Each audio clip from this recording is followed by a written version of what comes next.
Ferrari F40 began its development in 1986. To celebrate the 40th anniversary of the Italian brand, Enzo Ferrari decided to make a grand statement, believing that the best gift would be a high-speed sports model unmatched in the world. The name was quickly chosen, the F40 Index.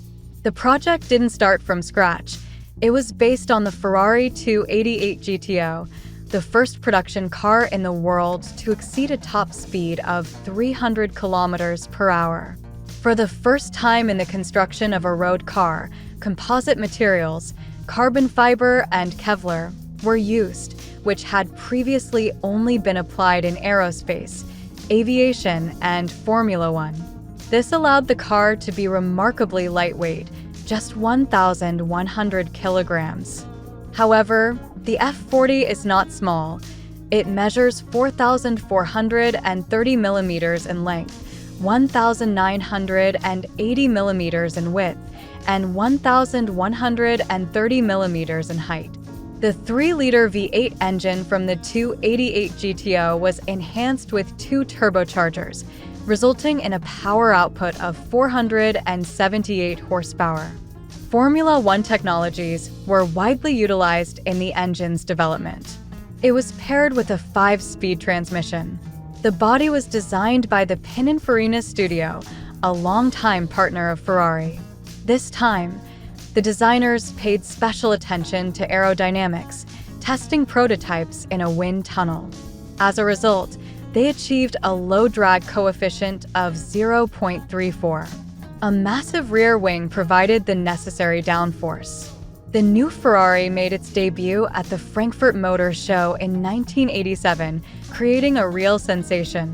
However, it was during the first test drives that the F40 truly amazed everyone. The car reached a speed of 324 kilometers per hour, becoming the fastest production model in the world. It accelerated from 0 to 100 kilometers per hour in just 3.8 seconds and from 0 to 160 kilometers per hour in 7.6 seconds.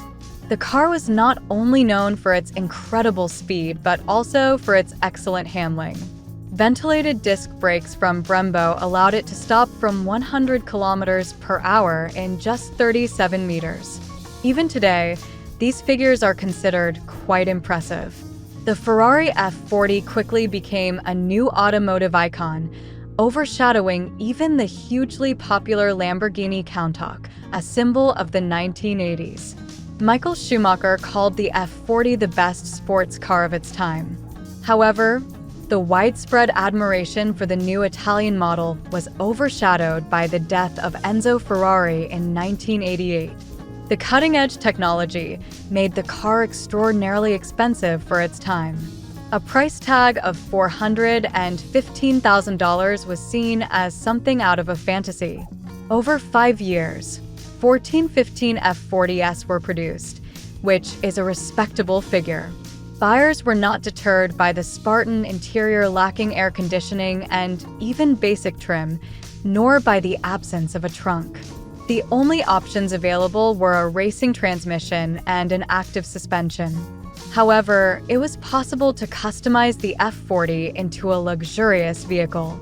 This is exactly what the Sultan of Brunei did, ordering 4 F40s and outfitting the interiors with expensive leather and comfortable seats from the Ferrari Testarossa. Interestingly, while all original F40s were red, a yellow, silver, and blue version was also made for the Monarch. A year after the base model's production began, racing engineers created the Ferrari F40 LM.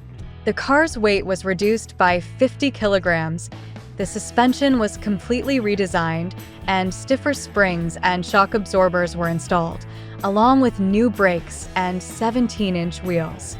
Most importantly, a turbocharged engine was developed, producing 700 horsepower.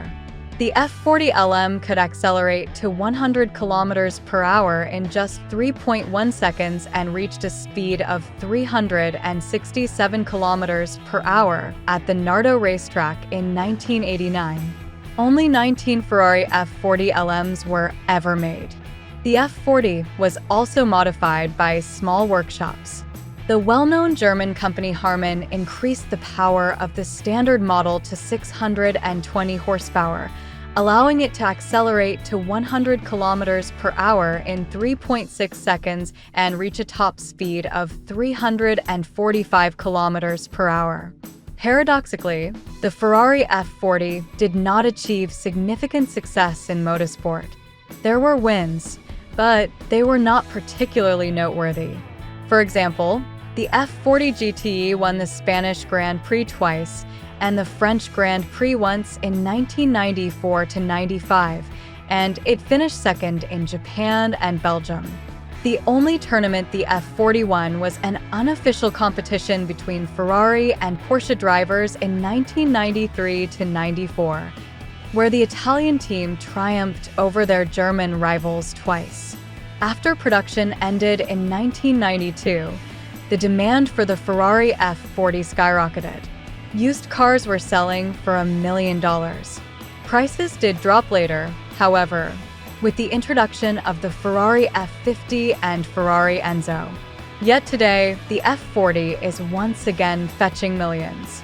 Truly, Enzo Ferrari's final masterpiece turned out to be a remarkable success.